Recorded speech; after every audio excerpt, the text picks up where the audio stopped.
Dr. Raghavi, am I audible? Can you hear me?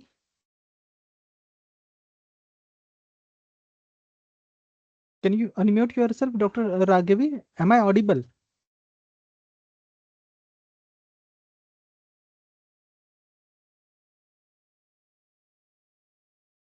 Is my voice audible?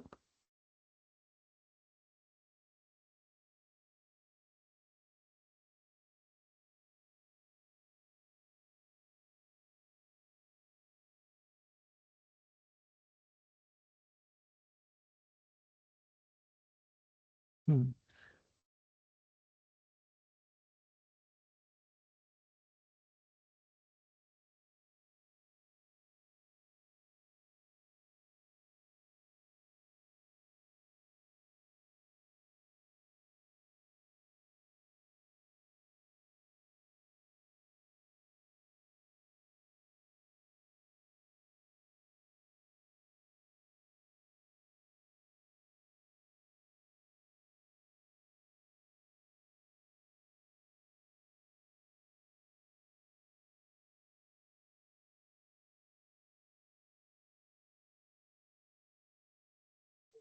Am I audible, Doctor?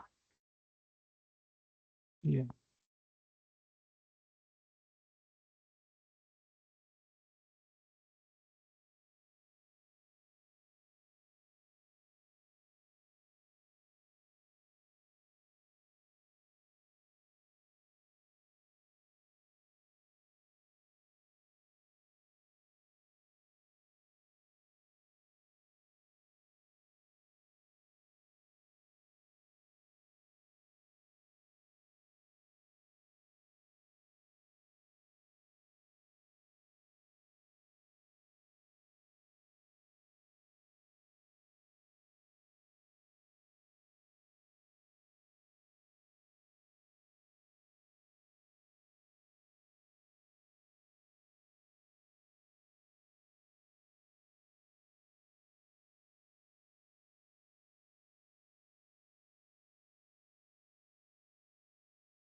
Eight 45, we will be starting the session. Thank you.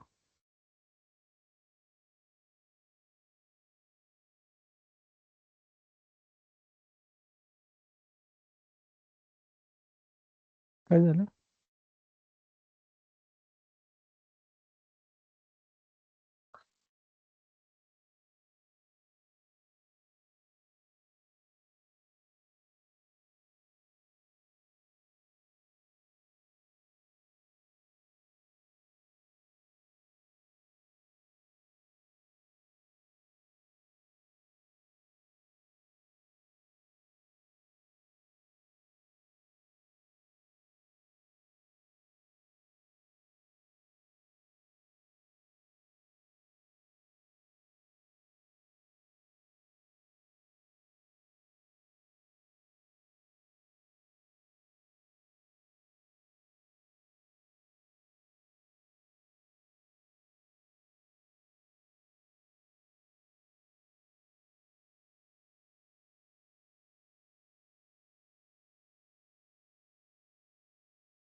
Good evening, doctor.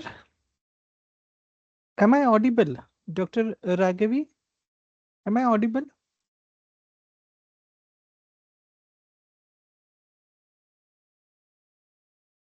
Mm, your voice is not audible to me. I don't.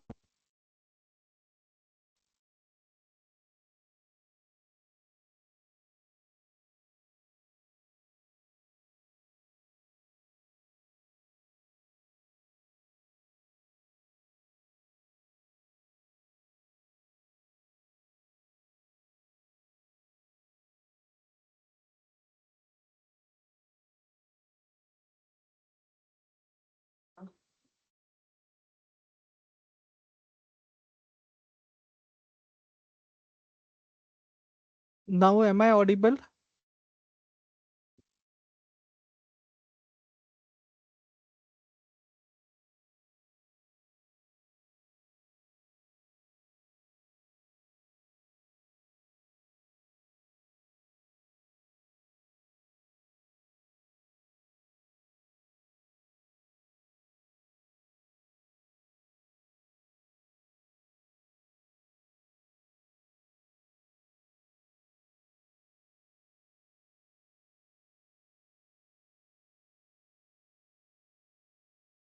Is the voice audible?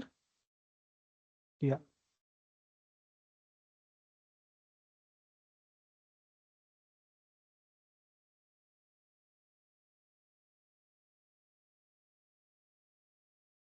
Mm, all are muted actually. Dr. Raghavi, you can check yourself. Am I audible to other candidates? So, am I audible to you also? Just check it. Reply to me. Yeah. Okay. Thank you. There are few candidates because they have emergency today, so they will not join. So they will go through the recordings. So we'll start today. And yesterday there was little technical problem. So yesterday's recording was not very good. So we will just go through the breast part, but we will not go into the details of SBA. That I will be posting into the group. So we'll start with the yesterday's topic breast. Then we'll go to the next topic.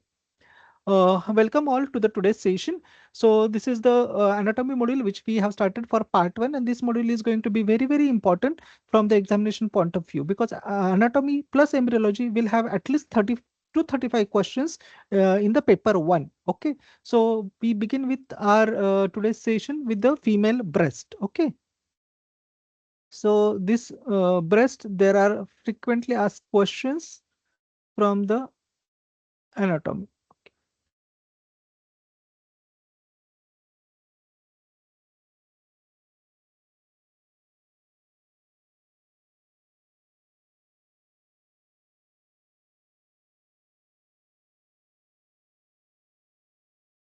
Yes.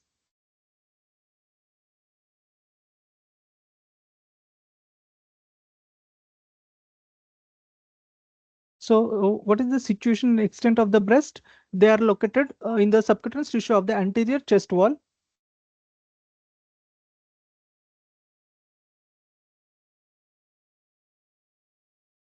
They are located in the subcutaneous tissue of the anterior chest wall. Vertical extent is from the second to sixth rib. Horizontal extent is along the midclavicular line. Relations of the breast will include anteriorly it is related to the skin and subcutaneous tissue. Posteriorly it is lies on the deep fascia which covers the pectoralis major muscle and the serratus anterior muscle. This we have seen. These particular relations, this can be the question, a single best answer question. Okay. So this you should remember. Then the posterior capsule is nothing but the condensation of the superficial fascia beneath the breast. It allows the breast to be freely mobile over the underlying tissue.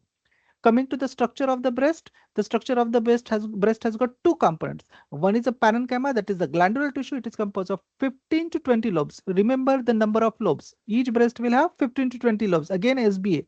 Each lobe is run by the lactiferous duct. Okay, so every lobe has got a lactiferous duct.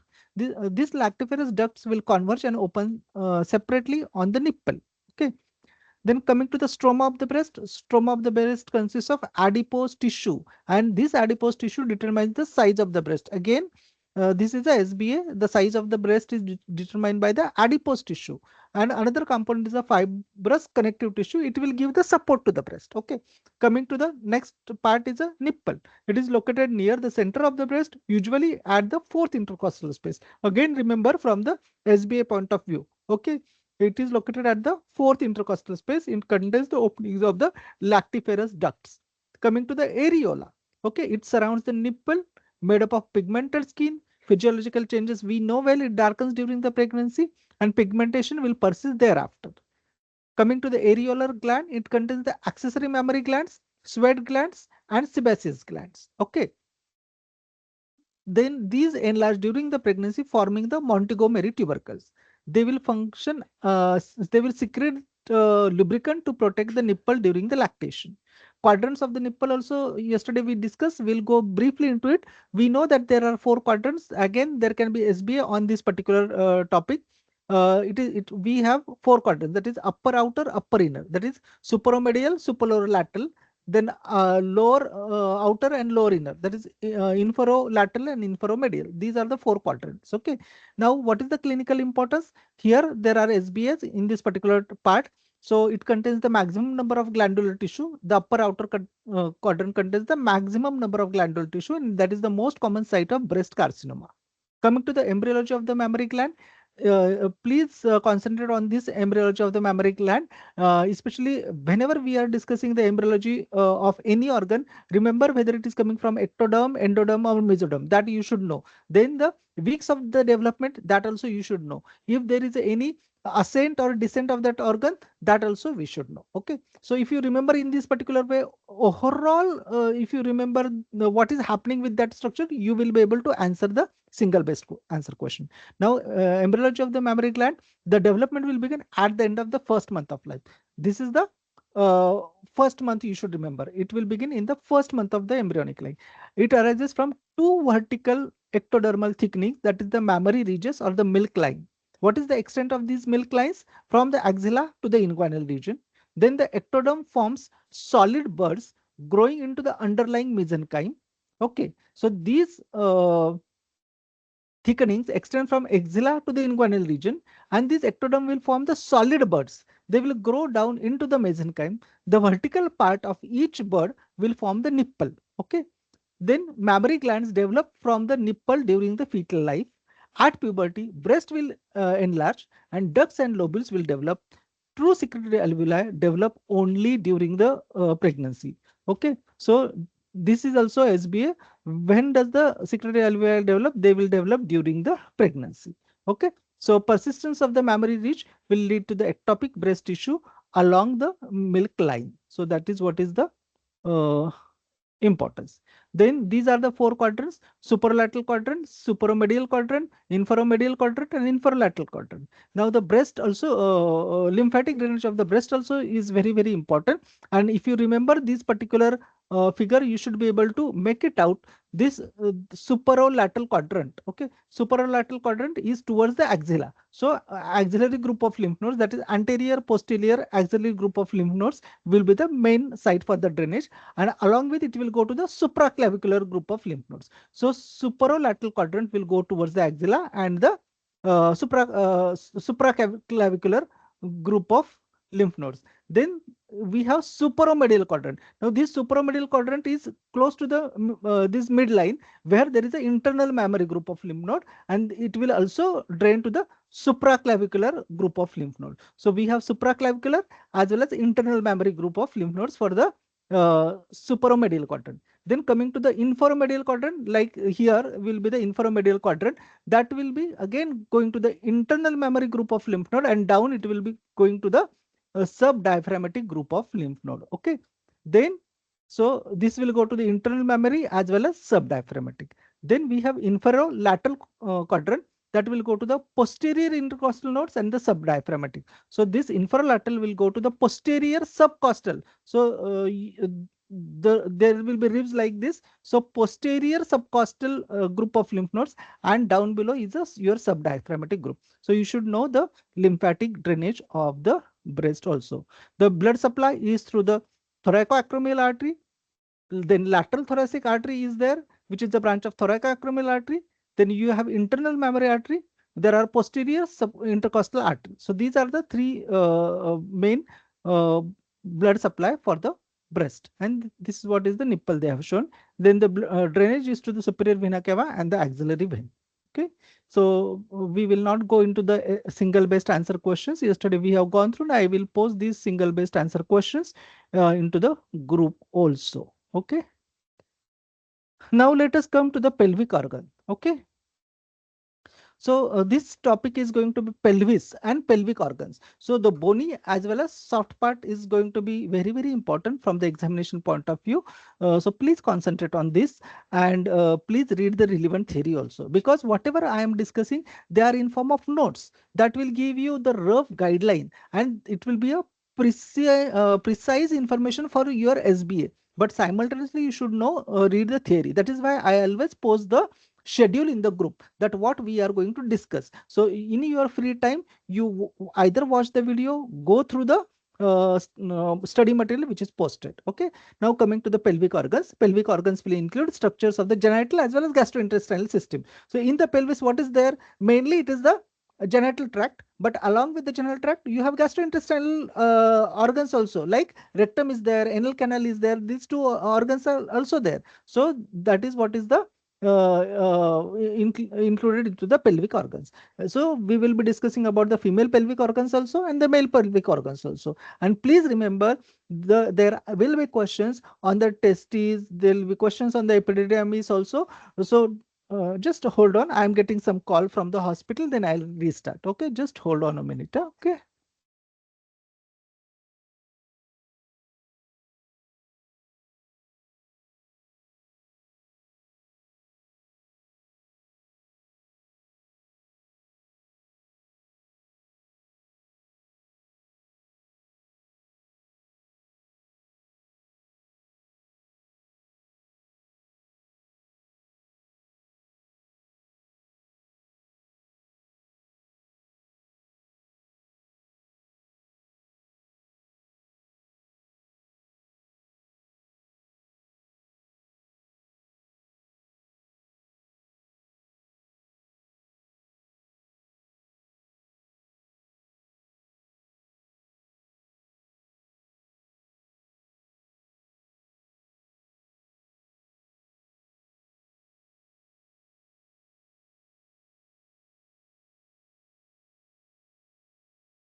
Am I audible now?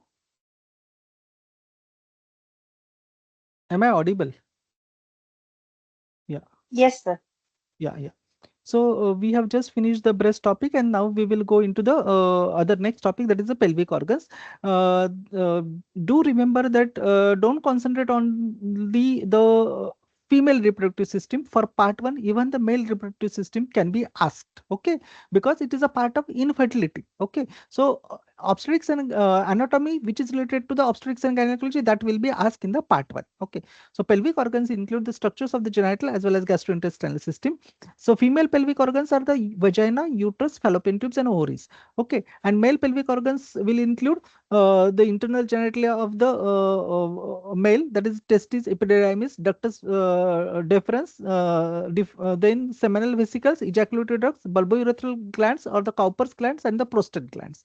And two gastrointestinal organs which are going to be very, very important, that is the rectum and anal canal. Okay, so this is what we are going to discuss in the pelvic organs. Okay. So simultaneously, your reading is going to be very, very important. Okay, I am covering the everything in nutshell manner from the examination point of view. So pelvic organs are commonly classified into urogenital and gastrointestinal components for the anatomy and clinical correlation. So if you see this median section through the female pelvis, what we are going to see anteriorly, we will see the bladder, then there will be urethra.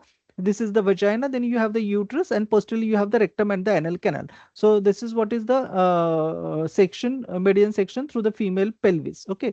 Now we'll go through the one organs one by one. Vulva. Remember, vulva is going to be very, very important from part one, part two, and part three. all three parts and very favorite topic of RCOG. Okay, so never miss anything about the vulva. So vulva is ill-defined area comprising of external female genital organs along with the perineum. Components of the vulva will include mons pubis, labia majora, labia minora, vestibule, hymen, then opening of accessory glands such as Bartholin's glands, Kinney's glands, and minor vestibular glands and the clitoris. These glands, please remember the location, the anatomy. These glands they are asking many times, especially the Bartholin's gland. There is always a question. Okay, it is actually a clinical question. Okay, the management will be there. They might give you the clinical presentation. This is what is the swelling and the patient's presentation. Then they'll ask you the diagnosis. So it may be Bartholin's abscess or Bartholin's cyst. You need to differentiate. Okay, so these are the various topics which we will go through. Now coming to the boundaries of the vulva, anteriorly it is bounded by the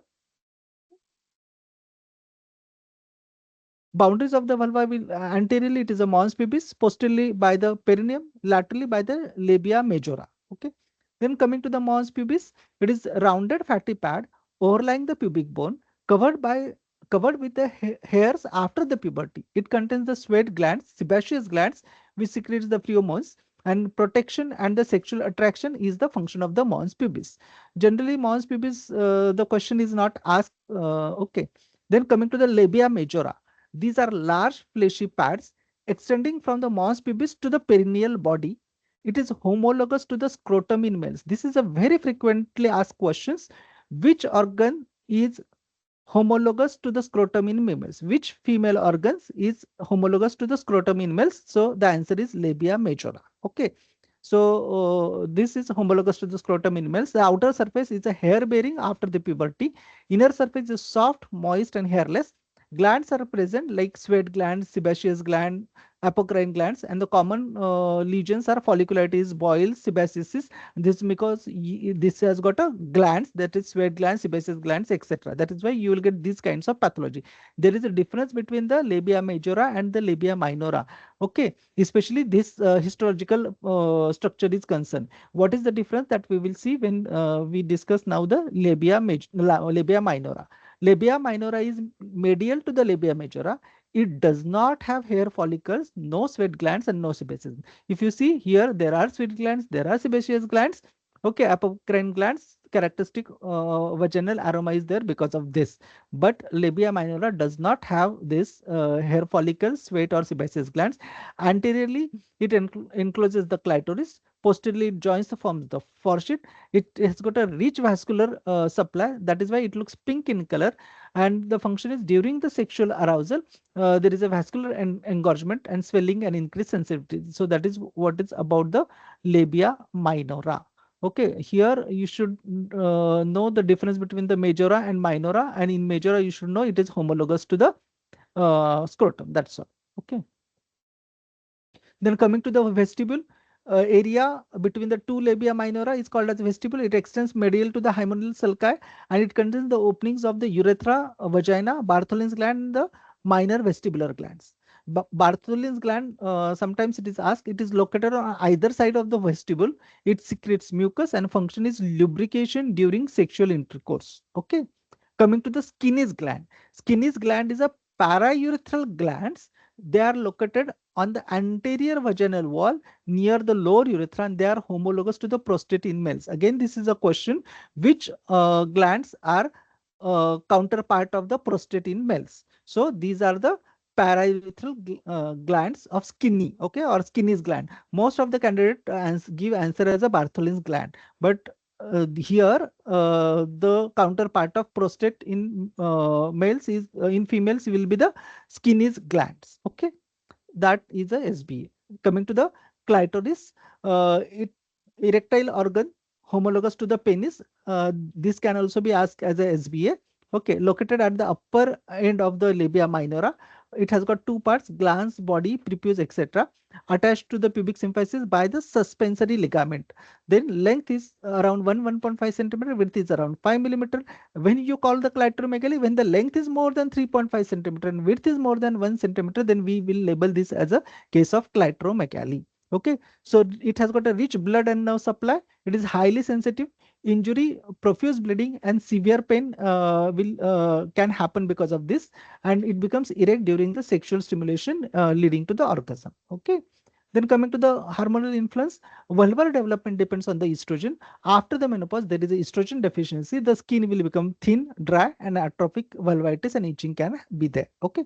Now, functions of external genitalia: it allows the entry of the sperm, protects internal genital organs, infection, provides sexual pleasure. See, these kind of descriptive questions will not be there. So when you read, you have to read from the SBA point of view. Can this be an SBA? Here the single based answer question can be asked. So when you listen to my lecture, at every point I am telling you here it can be SBA. So when you read or study on your own, you should be able to add such kind of questions, and that is how you will study for a whole of the MRCOG. Okay. Now coming to the blood supply. Blood supply to this vulva, you have got a superficial external pudendal which is coming from the femoral artery. Okay. It supplies the pubic skin and upper medial thigh. Then you have got a deep external pudendal artery, usually from the femoral artery. It supplies to the labia majora. It anastomosis with the internal pudendal artery. Okay. Then another blood supply is from the internal pudendal artery. It supplies the perineal and vulval structures, erectile tissues of the vestibular bulb and clitoris. Inferior epigastric artery is a branch of external iliac and it supplies the mons pubis. Okay. So if you remember this superficial external pudendal, so basically it is coming from the femoral artery. Main supply is coming from the femoral artery through the superficial external pudendal and deep external pudendal. Okay. So this deep external pudendal will also supply the labia majora. It will supply the pubic skin and the upper medial thigh. Okay. And it anastomosis with the internal pudendal artery. Okay. Then midline part is supplied by this inferior epigastric artery, which is a branch of external iliac. Your external iliac will only continue as a femoral, and this femoral will give superficial external pudendal and deep external pudendal. Okay. Lymphatic drainage, superficial inguinal lymph nodes, and lymphatic cross the midline anteriorly. This is also going to be very, very important. Generally, they ask these questions in the part 2 regarding the management of vulva, malignancy of the vulva. Okay. What is the management? There it has got a clinical significance. We should just remember it drains to the superficial inguinal lymph nodes and lymphatics will cross the midline anteriorly. This is what is the clinical significance. Okay. Then coming to the nerve supply, it is the pudendal nerve S2 to S4, that is the main nerve. Perineal nerve, sensory to the vulva and motor to the perineal muscle. Dorsal nerve of the clitoris is sensory, and inferior rectal nerve supplies to the anal region. Additional nerves are the ilioinguinal nerve. Medial vulvar skin is supplied by the ilioinguinal, and genital branch of gelatofemoral, that is L1 and L2, lateral vulval skin. Now here we have a separate lecture on the vulval injuries, and there are questions which are asked on this ilioinguinal nerve, genital branch of genital femoral nerve, inferior rectal nerve. These are the questions which are asked. Even the nerve supply of the clitoris is through the dorsal nerve of the clitoris. But when we will have a separate lecture on this nerve injuries, you will understand details of this. Okay. Then three things to be remembered for the vulva: functions, blood supply, and nerve supply of the. These are the frequently asked things. Okay. Anyone wants to answer this? Sorry. Anyone wants to try these questions, or should I go ahead? Dr. Monica, you want to try? Yes, sir. Yeah, It's yeah. labia majora. Yeah. Which of the following structures homologous to the scrotum in males? It is a labia majora. Okay. Actually, answers are also visible, but let's see. The second, can you read the question and attempt the answer? Yes, sir. The Read the question primary first. lymphatic drainage, Yes, yes. primary lymphatic drainage of vulva is to external iliac lymph nodes, internal iliac lymph nodes, para-aortic lymph nodes, superficial inguinal lymph nodes, deep inguinal lymph nodes.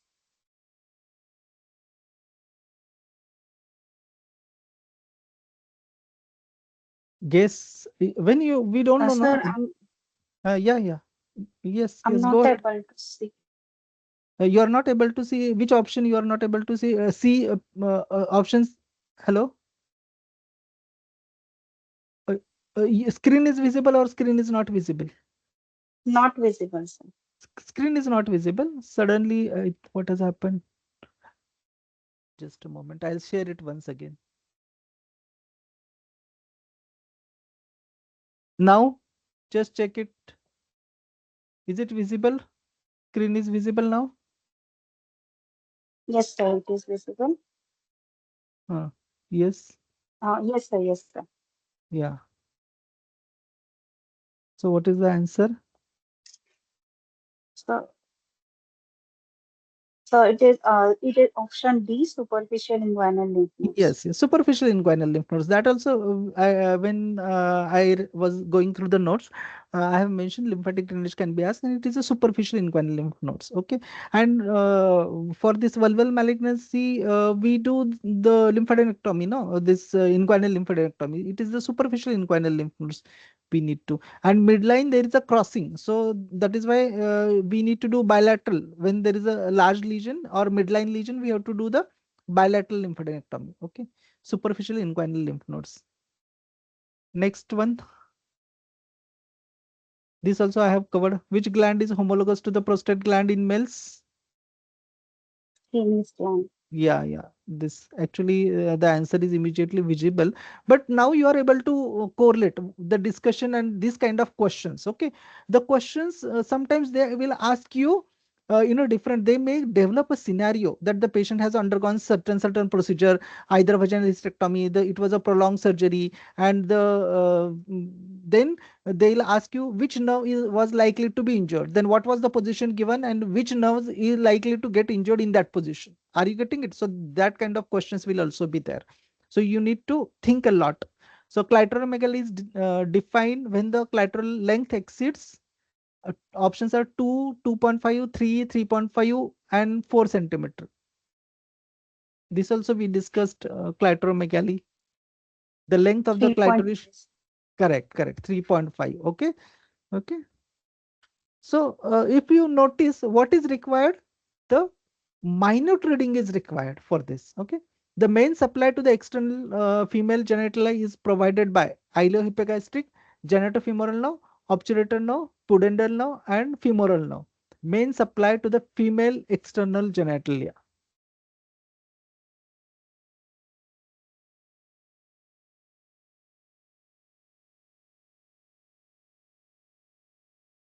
Any guess? Pudendal nerve.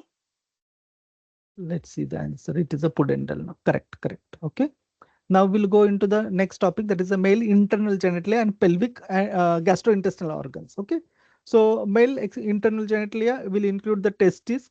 The first part will go into the details of testes. It is a paired organs, one in each scrotal sac. It is oval in shape, 4 centimeter. That is the vertical diameter of the testis. Outer dense fibrous covering is called as tunica albuginea. Okay, this you remember from SBA point of view. Outer covering is called as tunica albuginea. Okay. Then internal structure, each testis is divided into around 200 lobules. Lobule is separated by the septa, and each lobule will have 1 to 3 seminiferous tubule. So one testis will have around 200 lobules. Each lobule will have 1 to 3 seminiferous tubule. So total seminiferous tubules may be around 400 to 600. Okay. This seminiferous tubule is highly convoluted, lined by the germinal epithelium, that is the site of spermatogenesis. The function of the testis will include production of the spermatozoa and production of the male sex hormones, mainly the testosterone. The spermatogenesis, actually we have the separate lecture on the development of the gametes, but in short, it occurs in the seminiferous tubule. Sequence is a spermatogonia to the primary spermatocyte. From primary spermatocyte, you get a secondary spermatocyte.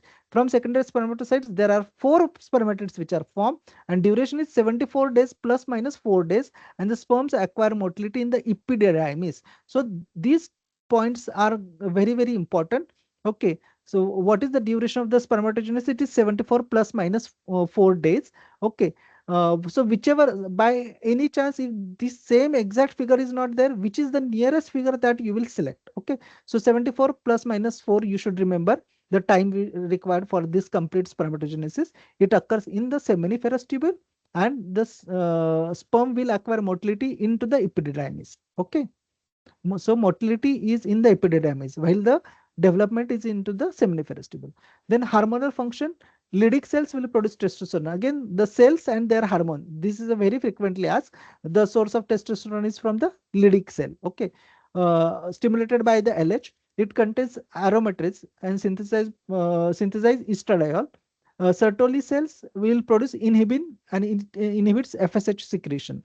So, the function of the Sertoli cell is to produce inhibin, while testosterone comes from the Leydig cells. Okay.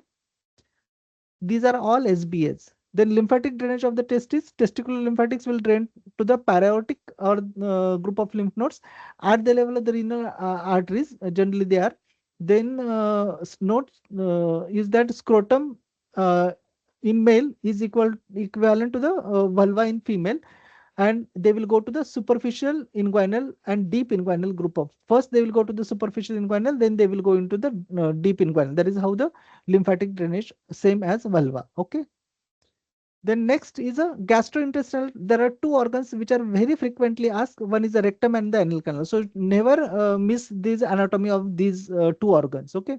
So rectum, it extends from the body of the third sacral vertebra to the anorectal line. Okay, length is around 10 to 15 centimeter. Circumference is around 15 centimeter at rectosigmoid junction and up to 35 centimeter at ampulla. Okay, differences from the colon. There are no tinea coli, no sacculation, and no appendices epiploiky. Okay. Here you should know the extent. It is from the body of the third sacral vertebra to the anorectal line. Okay, that is what is the extent of the rectum. Okay, parts are the upper part. Here there are a few SBAs, so concentrate. Upper part continues with the sigmoid colon, while the lower part gets dilated, forms the rectal ampulla. Lower end lies below and anterior to the coccyx. It continues as the anal canal. So significance of S3 vertebra level. What is the significance of S3 vertebra, sacral vertebra, third sacral vertebra? It marks the change in the blood supply, spreading of the tinea into the longitudinal muscle, narrowing of the rectum to the sigmoid, change in the mucosal color, capillary pattern, rugosity. Actually, descriptive question will not be asked, but anything significant here, sometimes they can ask you, but this here I don't find any SBA. Okay.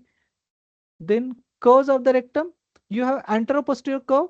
Upper part is directed backwards, the lower part is directed forwards, and there is a lateral curve also. One is towards right, then left, and then there is a right also. Okay, so these are the curves. Then rectal folds, there are three transverse folds. They are called as valves of Houston, formed by the mucosa plus muscle layers. Longitudinal folds may be present. There are peritoneal reflections. The upper rectum is covered by anteriorly and laterally. The middle rectum is covered anteriorly only, and the lower rectum is does not have a peritoneal covering. Okay, so this particular part can be asked as a question. Your upper rectum is covered anteriorly, laterally by the peritoneum. Then middle rectum is covered only anteriorly, and the lower rectum does not have the peritoneal covering. So this you can remember from the SBA point of view. Then relations, posteriorly you have the sacrum, coccyx, piriformis muscle, coccygeus muscle, levator ani, intervening nerves and vessels. Anterior relations, in males you will have the urinary bladder, seminal vesicle, ductus deferens, ureters, prostate. Okay. In females there will be vagina and lower part of uterus. In both sexes there will be sigmoid colon and ileal coils. Laterally there will be sigmoid colon, ileum, levator ani, and coccygeus. I don't think any SBA over here. So blood supply to the rectum comes from the inferior mesenteric artery. Yes. So blood supply of the whole GIT. Okay. The part which develops from the foregut, the part which develops from the midgut, and the part which develops from the hindgut, and their blood supply. This is a very frequently asked. In for rectum, the blood supply is from the inferior mesenteric artery via the rectal branches. The nerve supply parasympathetic from the hypogastric plexus S2 to S4. Okay. Lymphatic drainage, rectum and upper two-thirds of the anal canal will drain to the internal iliac lymph nodes, common iliac lymph nodes, sacral lymph nodes, and pre-aortic lymph nodes. Okay, so they will go to the pelvic group of lymph nodes first, and from there they will go to the sacral group of lymph nodes. In pelvic group, we have internal and external iliac. So here they will go to the internal iliac, and then they will go to the common iliac. Okay. Then next organ is the anal canal. The extent is length is around 4 centimeter. It extends from the rectum towards to the anus. Direction and change. Rectum is directed downwards and forwards, and anal canal is directed downwards and backwards. It is located. Rectum is above the level of the pelvic diaphragm, and the anal canal is below the level of the pelvic diaphragm. Okay. The interior of the anal canal, yes, there are few questions SBA over here, so please concentrate. Upper 15 millimeter, it is lined by the mucous membrane, contains 6 to 10 anal columns, that is the column of Morgagni. The lower end is joined by the anal valves, and the valves form the pectinate line or the dentate line. Okay, so generally either there will be question from the regarding the pectinate line or the this white line of Hilton. Okay. So what is the location that we will see in subsequent discussion? So upper 15 millimeter is lined by the mucous membrane. It contains 6 to 10 anal columns, that is the column of Morgagni, and lower ends joined by the anal valves, and valves form pectinate lines. So the lower end of these valves will form the pectinate line or the dentate line. Then middle 15 millimeter is a pecten part. Okay. So that is the transitional zone. There are no anal columns, and lower limit will form the white line of Hilton. Then lower 8 millimeter, that is the anal verge lined by the skin. Okay. So divisions of the anal canal: above the pectinate line, you have 15 millimeter. Then between the pectinate line and the Hilton line, you have 15 millimeter. And below the Hilton's line, you have got an anal verge. Okay. So if there is a figure, that also we will see, and we'll have a little explanation. So from examination point of view, what should we remember? Testicular lymph node is a paraortic group of lymph nodes. Then rectum differs from colon. There are no tinea, no sacculation. Pectinate line is a key landmark for the blood, nerve, and lymph supply. Then anal canal direction changes is frequently tested. Okay. Anal canal, see this pectinate line significance. Okay. You have pectinate line and the, let us see this image. Okay, so these are the anal columns, column of Morgagni, and this is the dentate line or pectinate line. Okay, so this is the upper 15 millimeter. Okay, then you have the middle 15 millimeter, that is the intermediate part, also called as pecten, and this is the Hilton's white line. Okay, and this is the lower part. So between the lower part and the middle part, you have got a Hilton's line, and between the upper and middle part, you have got a pectinate line. Okay, so this is how you should remember. Remember always this particular figure. You have pectinate line above, and you have the Hilton's line below. Okay, so we'll read about this. So Hilton's line significance and the pectinate line significance. Okay, so first is a pectinate line.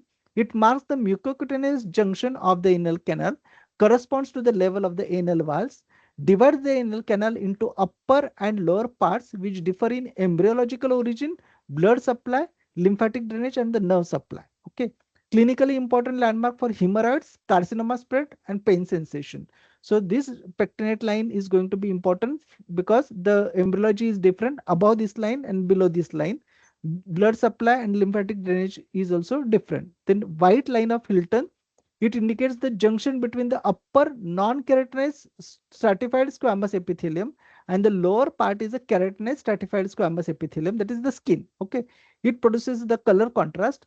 Bluish pink area is above and the dark skin is below. It marks the lower end of the internal anal sphincter, an extent of lunate fascia and the anal fascia, and ischiorectal abscesses when communicating with the anal canal will open at or below the level of the Hilton's line. So if you have got any abscess coming from the ischiorectal fossa, they will open below this level line of Hilton's. Okay, so this also you should remember. Any ischiorectal abscess when communicating with the anal canal, they will open at or below the level of the Hilton's line.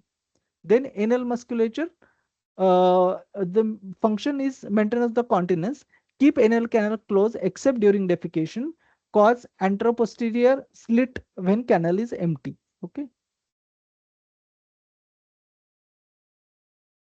Then you have internal inner sphincter. It is involuntary, made up of smooth muscles formed by the thickening of the circular smooth muscle of the rectum. Extent, it surrounds the upper three-fourth of the anal canal, extends from the upper end of the anal canal to the Hilton's line. Okay. Relations, internally it is separated from the mucosa by the internal venous plexus, externally separated by the external sphincter by a conjoint sheath. From the levator ani, there is a longitudinal rectal muscles. Nerve supply is the superior hypogastric plexus and the pelvic splanchnic nerves. Blood supply is superior rectal artery, then middle rectal artery, and inferior rectal artery. Okay, so inferior mesenteric artery will supply will give superior rectal artery. This middle rectal artery is coming from the internal iliac, and internal pudendal is giving inferior rectal artery. Okay, so that is what is the blood supply. So somehow blood supply you will have to remember here. This is what we have seen. You have white line of Hilton here and you have this pectinate line. So this is what is the pectinate line. This is what is the Hilton's line. Okay. So that you should remember here. Okay. And any abscess from the ischiorectal fossa will open at or below the level of the Hilton's line. Okay. So this is what is the significance of this.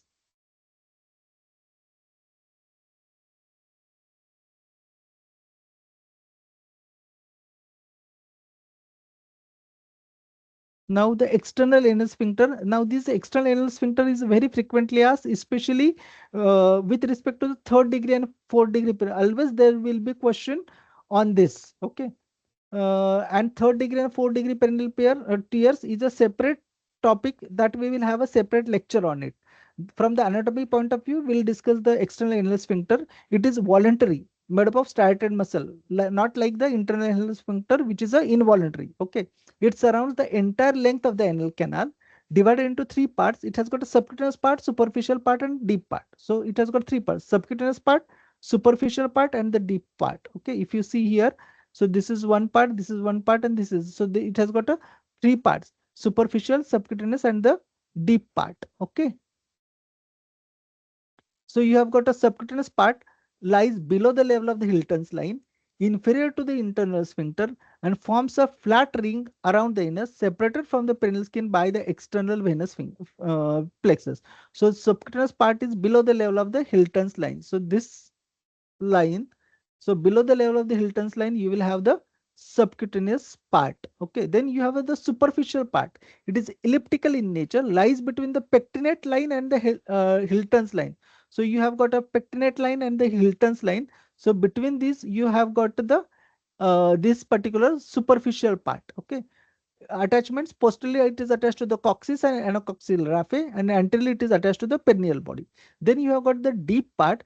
It lies above the level of the pectinate line. It surrounds the anorectal junction, annular in shape, no bony attachments, and inserted into the perineal body. Nerve supplies through the inferior rectal nerve and the perineal branch of pudendal nerve, the perineal branch of S4 nerve. Okay. Relations of the anal canal: posteriorly it is separated from coccyx by the anacoccygeal ligament, anteriorly separated by the perineal body. In males, you have got a membranous urethra and bulb of the penis, and female, it is related to the vagina anteriorly. Laterally, on each side, there is a ischiorectal fossa. Okay, so this is what is the ischiorectal fossa. So you have got this obturator internal muscle, and this is the levator ani muscle, and between this is the ischiorectal fossa. Sometimes they can ask you question on the ischiorectal fossa. So ischiorectal fossa is a V-shaped triangular depression. Base is formed by the perineal skin. Apex is at the junction of the obturator and anal fascia. Okay, so this is the obturator fascia, and this is the anal fascia. Okay, and filled with the fatty tissue allows the anal canal expansion. Okay, the same is seen here. This ischiorectal fossa. Okay.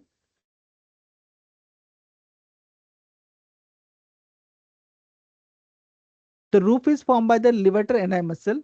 Medial wall is formed by the external anal sphincter and anal fascia. Lateral wall is by the ischial tuberosity, obturator fascia, and obturator internal muscle. Okay, so this is the lateral wall. You have got obturator internal muscle. Okay, you have got the ischial tuberosity laterally, and here you have got the levator ani muscle and the fascia which is covering to it. Okay, so that will form the medial boundary. Okay.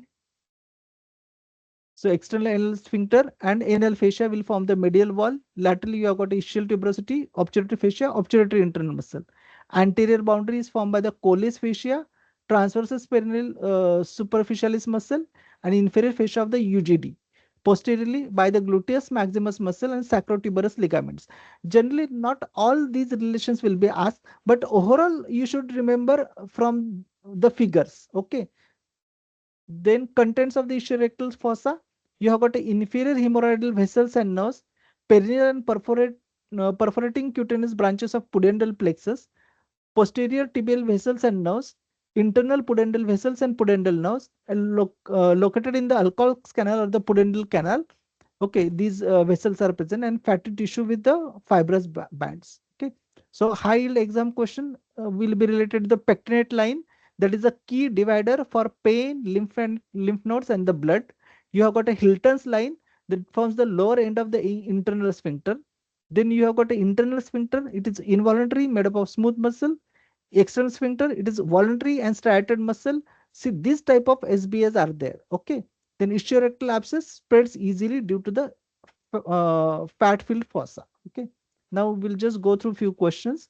The normal vertical length of the adult human testis is approximately, it is a 4 centimeter that we have already seen. Okay.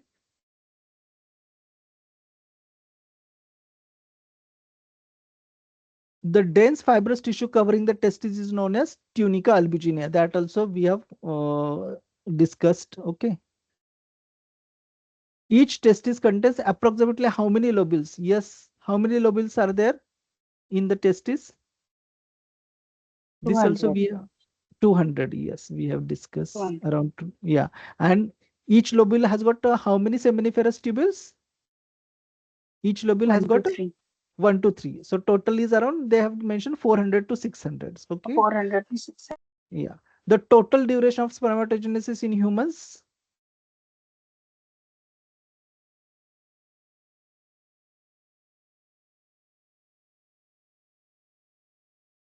How many days? What we have discussed here? It is 74 plus minus 4 days. Okay.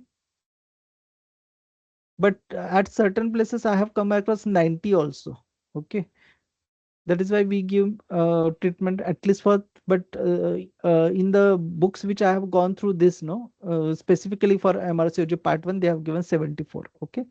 Which, sorry, which cells of the testis is responsible for testosterone production? Testosterone.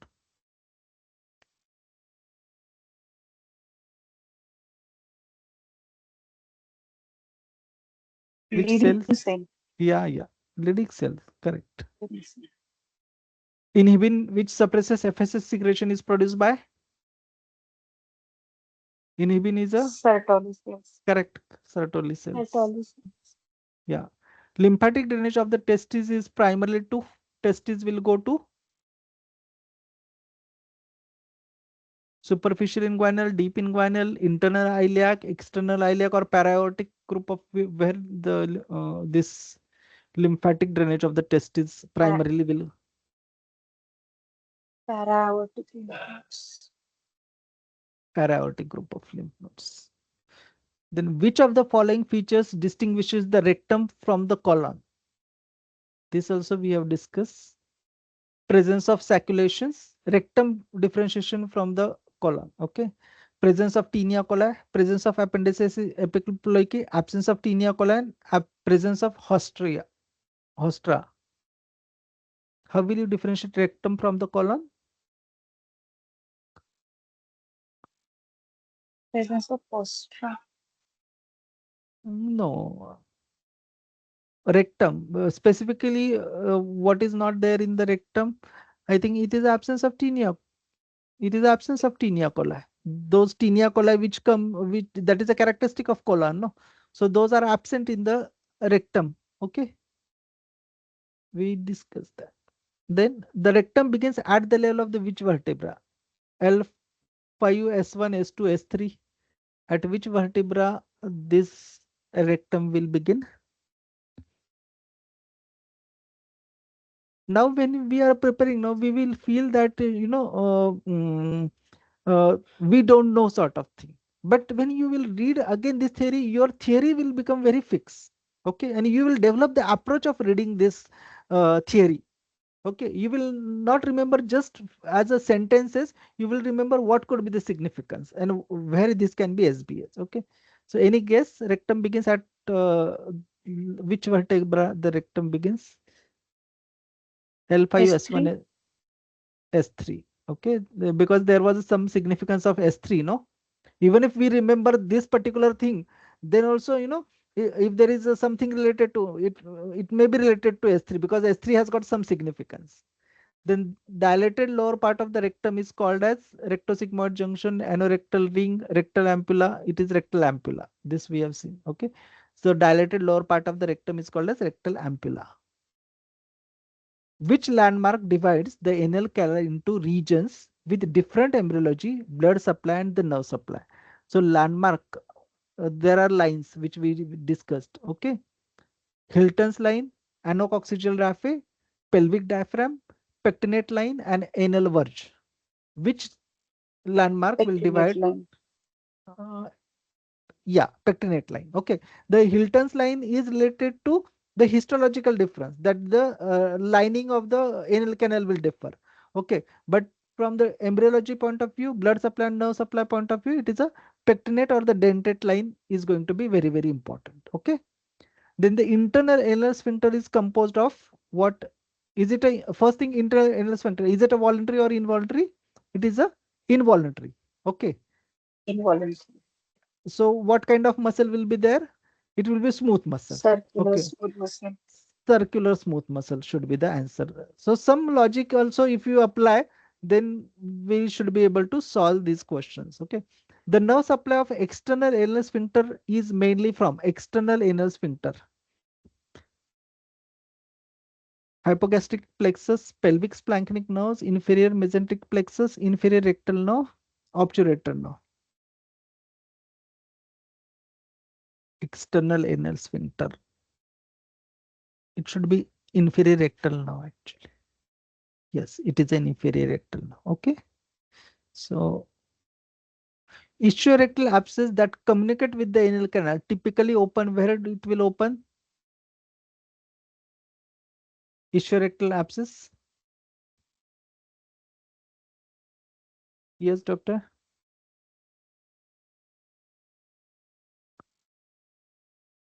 At or below Hilton's line. Yes, correct, correct. So that is what is the significance of the Hilton's line. Okay. So when we are revising, no, just in 5 minutes, we should be able to finish this particular topic of rectum. When we have discussed this, no, when you are revising, and that last 1 month, we are going to revise everything, all modules we are going to revise. Okay. Now we are going little slow, giving some time for each organ systems. Each structure forms which structure forms the roof of the ischiorectal fossa? Obturator internal muscle, coccygeus muscle, levator ani muscle, gluteus maximus, or external anal sphincter. Roof is formed by what? Levator Ischio. ani muscle. Yes, it will be levator ani muscle. Correct. Okay. So testes will go to the paraortic lymph nodes. Rectum starts at S3. Pectinate line is the key divider. Internal sphincter is involuntary. External sphincter is voluntary. So these are certain points. So your questions will be revolving around these concepts. Okay.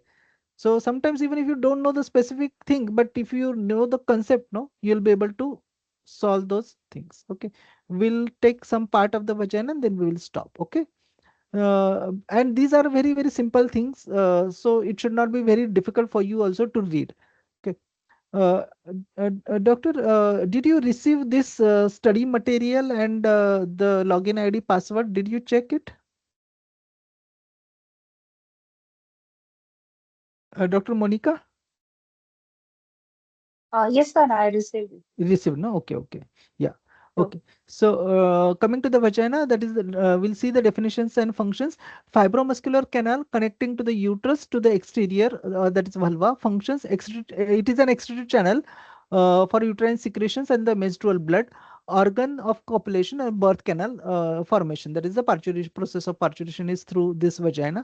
Direction, it is directed upwards and backwards. Angle, it is 45 degrees to the horizontal. Axis is parallel to the pelvic inlet, perpendicular to the uterus. Diameter is around 2.5 centimeter. Widest part is the upper part. Narrowest is the introitus, and highly distensible. Okay, because for the childbirth. Walls, there are four walls: anterior, posterior, two lateral. Anterior and posterior, they are opposed. Lateral walls are firm, H-shaped cross section. Length, anterior wall is around 7 centimeter. Posterior wall, we know that is it is longer, 9 centimeter. Upper end lies above the level of the pelvic floor. Fornices form due to the cervical projection into the vagina. There are four fornices, one anterior shallowest, then one posterior, that is the deepest, and there are two lateral. Okay, the same thing is shown here. Okay, so you have got, this is the uterus and this is the urinary bladder until they have shown. This is the vagina. Okay, so that is what they have shown. Anteriorly relations, anteriorly you have got a base of the bladder in upper one third, lower two third is related to the urethra. Okay. Then posteriorly, you have got a pouch of Douglas in upper one third, rectum in the middle one third, and perineal body in the lower one third. Okay. Posteriorly, these are the relations. Laterally, you have got a lateral one third is related to the base of the broad ligament and ureter plus uterine artery. Okay, they are 2 centimeter away.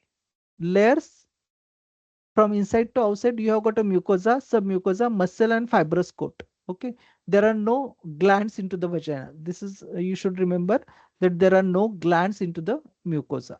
Epithelium and hormonal influence. There are no glands, and it is a hormone dependent. At birth, it is lined by the stratified squamous epithelium, that is mainly because of the maternal estrogen. Childhood and postmenopause, it is, the epithelium is thin epithelium.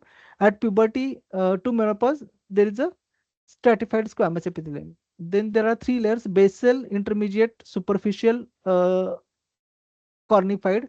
Glycogen is present in the intermediate and superficial cells. Okay, coming to the pH secretions and Doderlin's bacilli.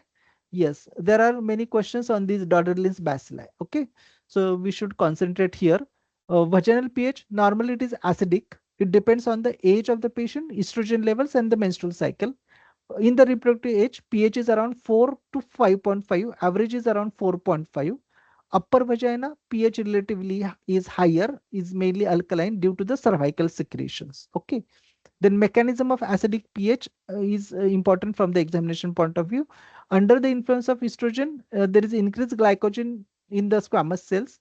This glycogen is converted into lactic acid by the Doderlin's bacilli, and that leads to the acidic environment. Okay, and this reduces the pathogens. Then vaginal secretions.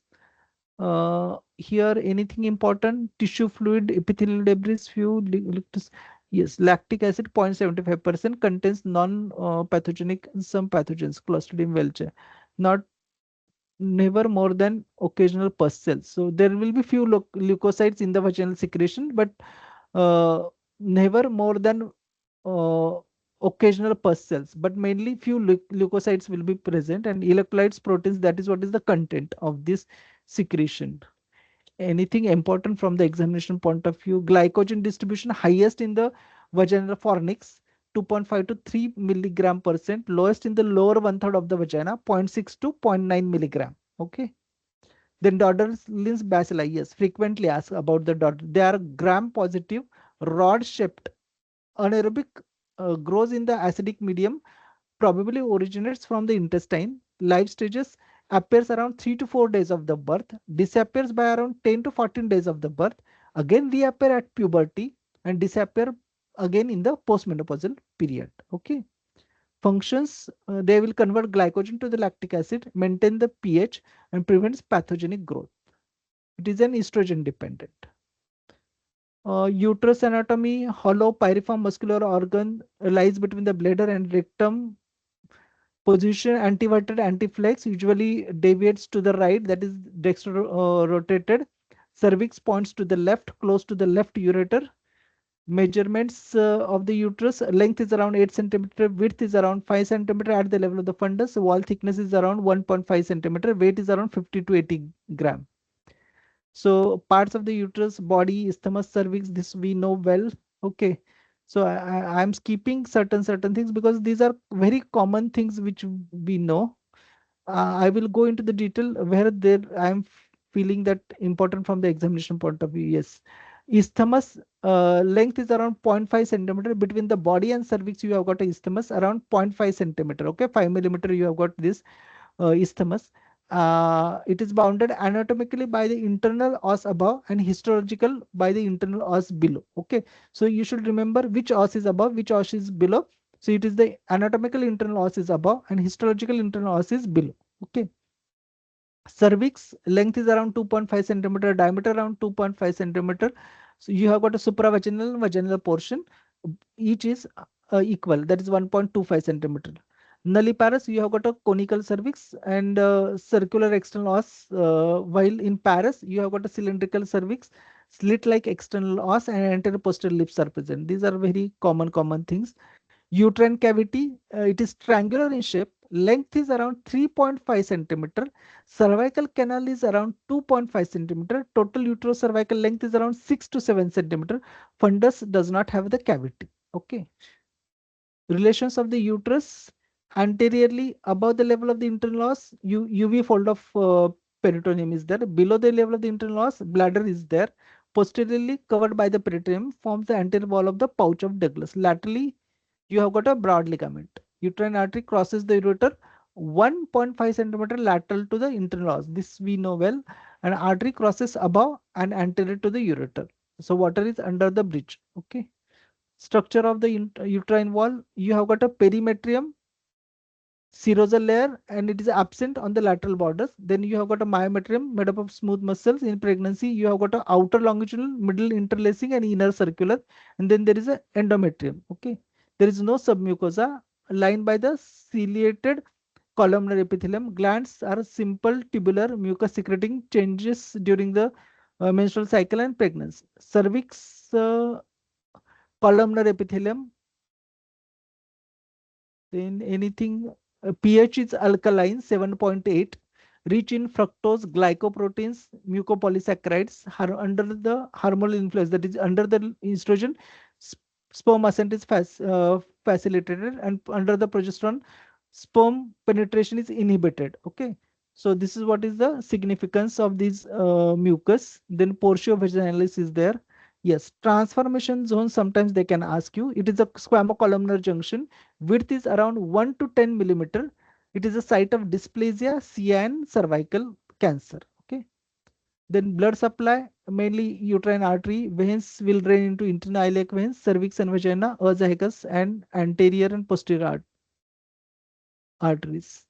Nerve supply, sympathetic T10 to L1.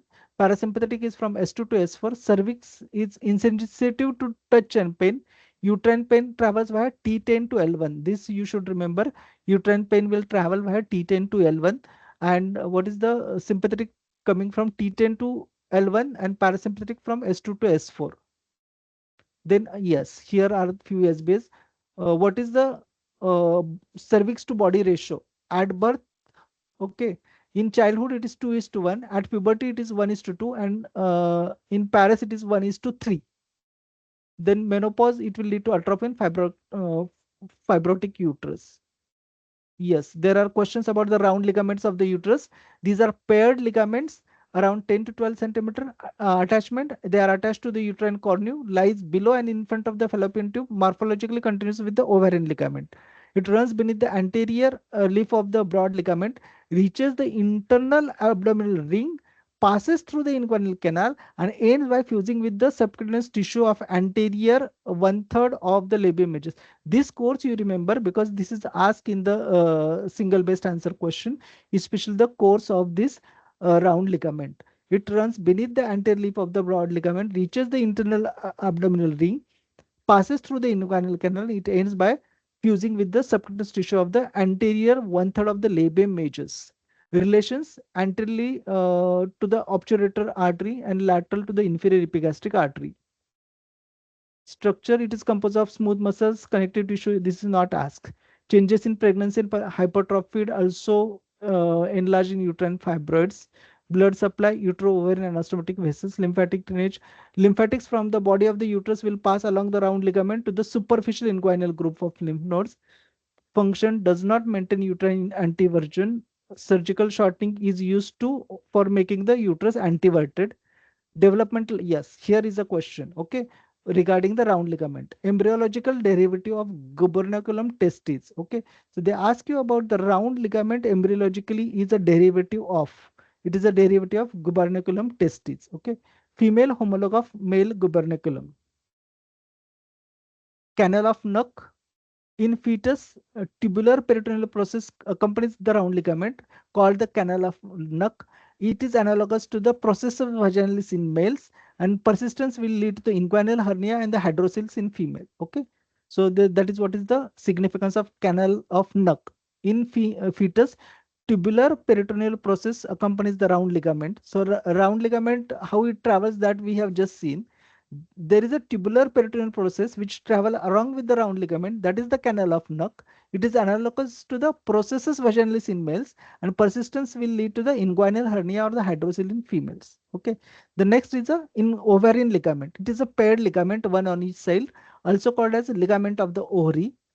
Okay, it is fibromuscular cord-like. Length is around 2.5 centimeter. Medial end is attached to the corner of the uterus. Lateral end is attached to the inner pole of the inner pole of the ovary. It is attached posteriorly below the attachment of the fallopian tube.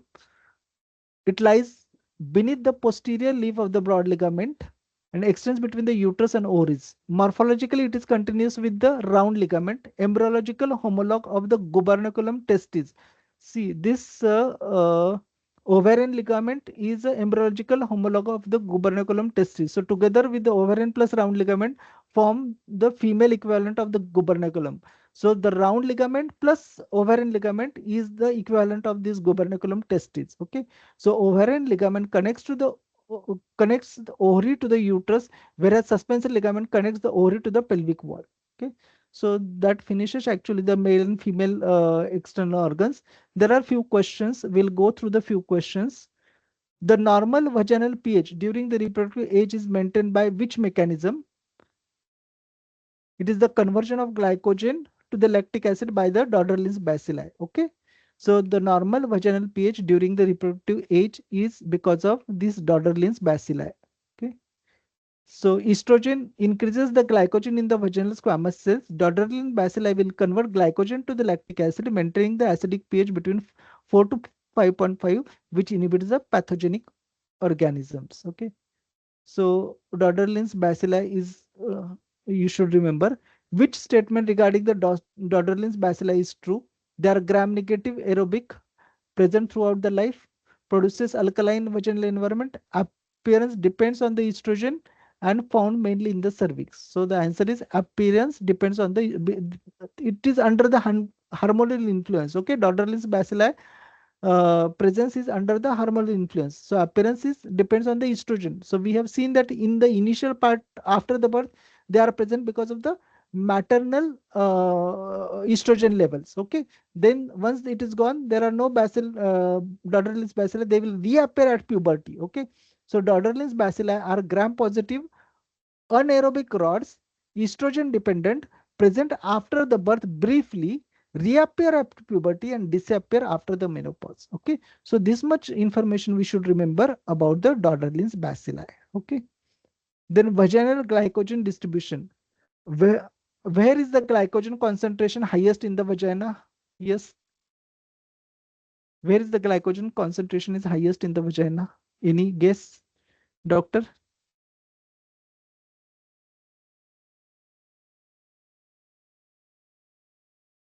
Where is the glycogen concentration highest? It is the upper 1/3 of the vagina. Okay.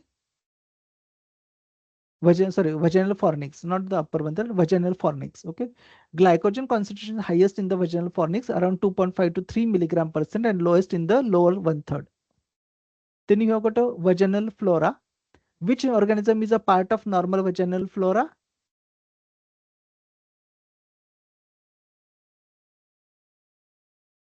Options are Neisseria gonorrhoeae, Chlamydia trachomatis, Clostridium welchii, Treponema pallidum, and Candida albicans. Okay, so normal you have got a Clostridium welchii.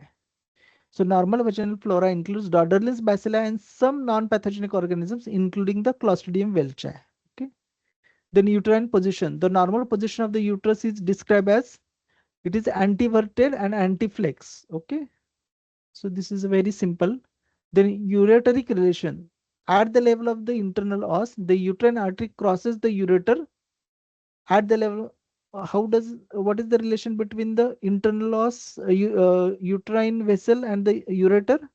At the level of the internal os, it lies anterior and superior. So correct answer is C. Okay. Cervical anatomy. Which feature is a typical of cervix in the multifirous woman? How is the cervix in multifirous woman? It is a transverse slit, no? So slit like external os. Option is D. Okay.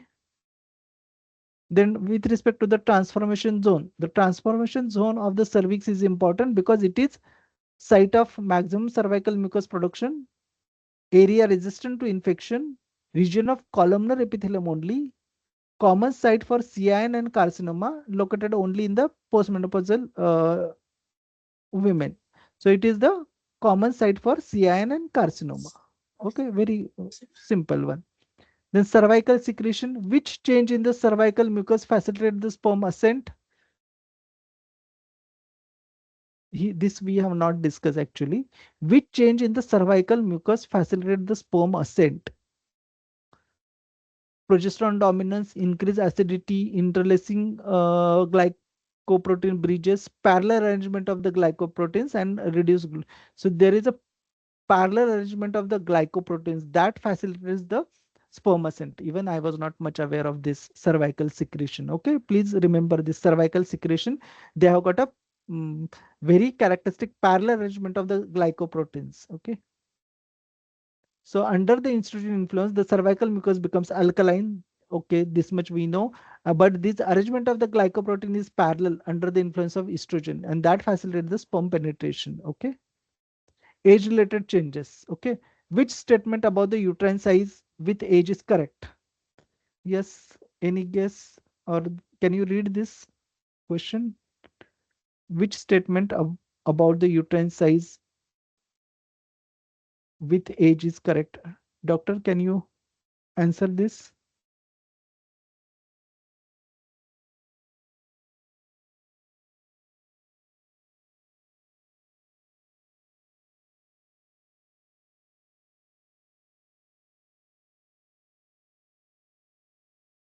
Cervix to body ratio, or body is larger than the cervix at birth? It is B. Cervix to body ratio is 1 is to, oh, sorry, C. Body grows faster at puberty. Okay. So at birth, cervix is more than the body. During puberty, estrogen causes rapid growth of the uterine body, reversing the ratio. And after the menopause, the uterus becomes atrophic. So body grows faster at puberty than the, so initially it is 1 is to 1. Okay.